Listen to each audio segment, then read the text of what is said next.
What's up, Raiders? Bionic here. Today we have another build video, and it is going to be Basher, because I feel like right now is the perfect time to talk about him. He is available through the fusion of Kantra. You may get a second copy. The way that the fusion events are built, you can actually fuse one and get one from a summon rush. I just finished building mine, and I actually have some decent gameplay to show you guys and why I believe this guy is one of the best CC champions in the game. So let's look at his kit real quick. We do have a weaken on the A1, not really what we use him for. This skill right here, increase the cooldown of all of the target's skills by 2 turns. This is not a hard CC. So when I say CC, I kind of am talking about sort of like a soft CC, right? You're just basically preventing the enemies from using their skills. They can still use the A1 on whichever champion they want. So, I mean, it's good to some extent, but here's the great thing about this, and maybe some of you guys do not know, but this cannot be stopped. It's the fact that it's not a debuff, therefore block buffs, or block debuffs, when you have that buff on a champion, this will bypass that. Same thing with turn meter decreases, this will bypass. It's an action, instant action, therefore it's really strong because it's on a void champion, so you cannot get weak hits, and if you have enough accuracy, you can basically get this to work on anyone, and I'll show you guys some footage for that. But he also has a block buffs debuff to put on some of those enemy champions, but typically the opening skill is what it's all about, and it is this one right here, Stinging Blast. So anyway, guys, in today's video we're going to look at my champion, the build, the gear, we're going to talk about the masteries, and like I said, I will show you guys a little bit of gameplay. So here we go. Okay, let's start with the gear. No deals, thank you. Okay, so I managed to get a very respectable 468 accuracy on this guy. I did this by using a couple pieces of speed and then 2 pieces of accuracy. All right, so we'll go over each pieces. Obviously, I was aiming for anything that had a high amount of accuracy. This is a perfect piece right here. More speed would have been nice. The attack right here is not that important. We're not looking for him to deal a ton of damage, but you still want him to deal some damage. There's this kind of like threshold, or this fine line between too much and just enough, and I'll show you guys why. Then we got a helm right here with a lot of accuracy. Once again, attack, some speed. We've got a shield with a lot of speed, accuracy once again. Then we've got these old gloves, crit rates with not a lot of great stats, but that's all right. It's a work in progress. I probably leveled these gloves when I first started out. You know what I mean? Like, it's all I had lying around that had the right stats. It's a shitty common piece, but it's all right. Then we have an attack percent chest. This could be HP, this could be defense percent, it could even be accuracy. The reason I went with this right now is, like I said, I want to hit that sweet spot of dealing a little bit of damage but not too much, and also because it had a lot of speed on it as well as accuracy. And then we have these boots here, as which are working with the chest, obviously, for a lot more accuracy, and then we get the 40 extra right from having 2 pieces, and it's 6-star speed. Okay, so the rest of the stuff is basically kind of just more survivability. So we have defense ring, we have a defense amulet, but we do have this really nice accuracy banner, 6-star with some speed on it. Okay, so the reason I chose Basher, let's say, over another champion that I could have used as a CC champion is simply the reason that I had a better banner. So I was hesitating between building one of my Umbral Enchantresses, maybe this one here. I was trying to go for a Speedy Frost set, but the problem is that I do not have that kind of banner to use on a demon spawn. So I made the decision to not use the Umbral for now and go with the Basher, okay? What's nice about Umbral is that it's also a good CC champion, but it is basically a debuff. The Provoke is a debuff. It still works somewhat the same. The champions, or the enemy champions, will be using their A1s, but it's going to be forced on this champion right here. And then if you have the Frost set on top, maybe it's a little bit more CC, right? But this, if there is block debuffs up, right, you will not be able to bypass that. Instead, the Basher, you can. Okay, so skill wise, obviously this guy is completely done, and for the masteries, here is what I am using. Like I said, somewhat of a nuker. but mainly accuracy into Eagle Eye, all right, for the extra 50 accuracy. And I can show you guys the Great Hall right now because obviously it is affecting the stats, right? So I do have maxed out accuracy, maxed out resistance, maxed out crit damage, defense, working on the attack. I'm basically getting everything to 7, I think, right now. That's the big plan. So where does this guy fit in on my account right now? That would be the big question. So he is on either my first team or my secondary speed team, okay? So as you can see, these two right here, okay, team 1 and team 3 are kind of built the same. You have your speedy lead, then you have your CC champion, so Torment being sort of like my main one, and then I have the second one here being Gorgrab speed lead, and then Basher being that CC champion. Basher is a tiny little bit faster than my Torment right now, so I can easily switch them around if I think I am going to end up against a team that will have a faster speed lead than I do. So I sort of protect myself by using the Torment. So it's sort of like not always fixed, right? But for now, this is how I typically run my teams. Okay, so let's go back to the stats here real quick, kind of just finish the total. So we're looking at 28,000 HP.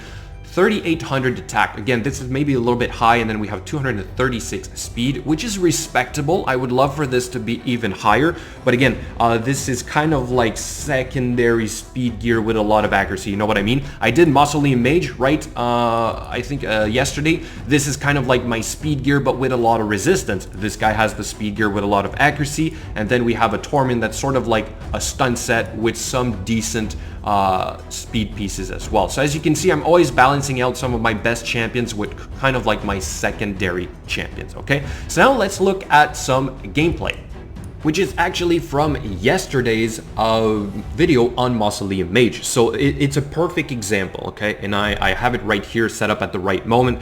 So what you have is I am faster, number one, so that worked in my favor. I always try to have my CC champions, if possible, within the 30% for Arbiter, right, of the turn meter, so that when she does her increase turn meter, then this guy is almost guaranteed to go next, okay? So all I need to have is a faster Arbiter with my CC champion within that range. If it's with Gorgrab, you need to be within 15%, so you got to keep that in mind. So right now what we see is Masteries that has block debuffs, as well as a Rotos that has block debuffs. I assume they are in immunity sets right now.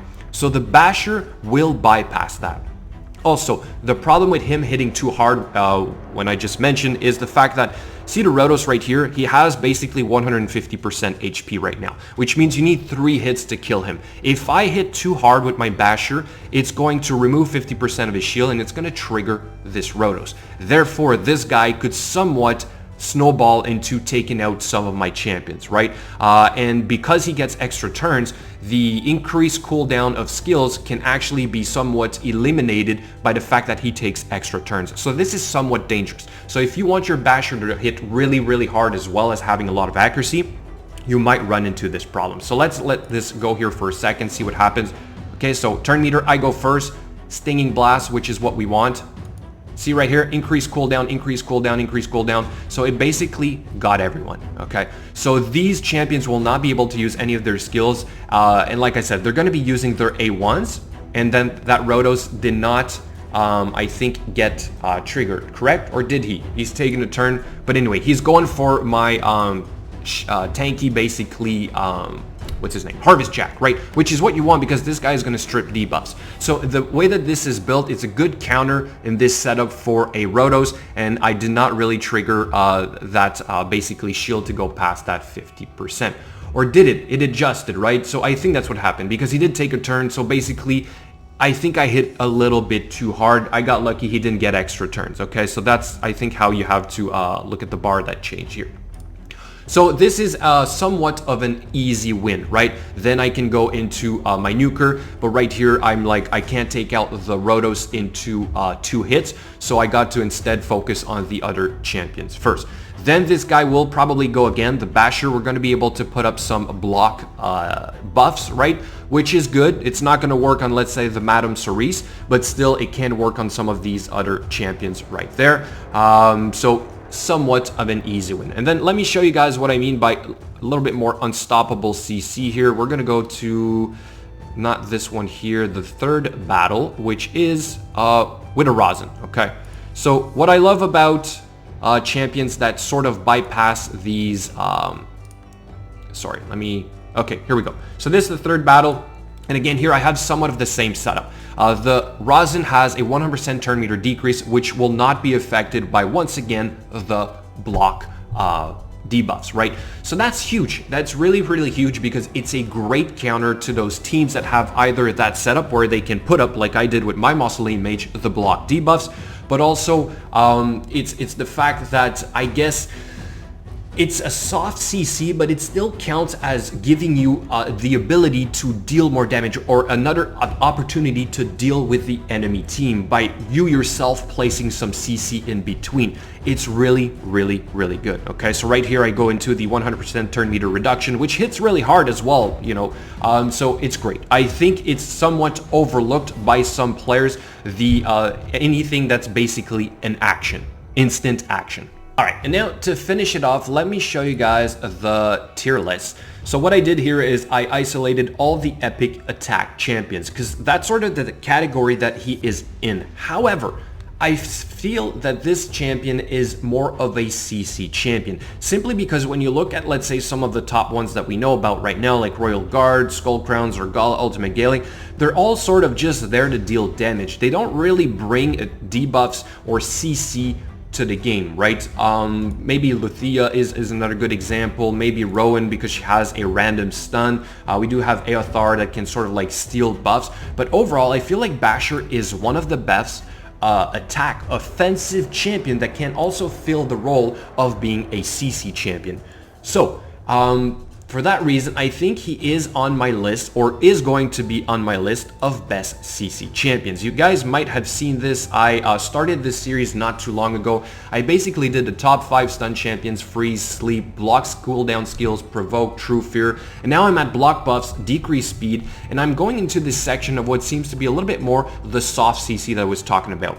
And so what you see here is the ones that are in gray is basically actions, okay? So this is a debuff, this is an action. So to me, Basher is definitely going to be in the top 5 of the instant action of putting skills on cooldown. So I will do a separate video about this to talk about all the champions that are on this list, but I will let you guys know that he is definitely very high, in my opinion, in terms of soft CC champions, okay? So guys, that is going to be it. My build for Basher. Let me know what you think. How good do you think he currently is right now? Should I kind of like remove some attack and try and get more defense, or just more speed, or even more accuracy? Because I know that for Platinum Arena, probably even high tag arena, you're going to need well above 500 accuracy if you want to start being able to take out those really high resistance Mausoleum Mage, right? Like we've seen it with mine. I can reach almost 500 resistance. Therefore, if I want to counter this, I'm going to need that much more accuracy. Okay, so thank you so much for watching. I hope you enjoyed the video. Let me know what you think, like I said, and I will catch you guys later.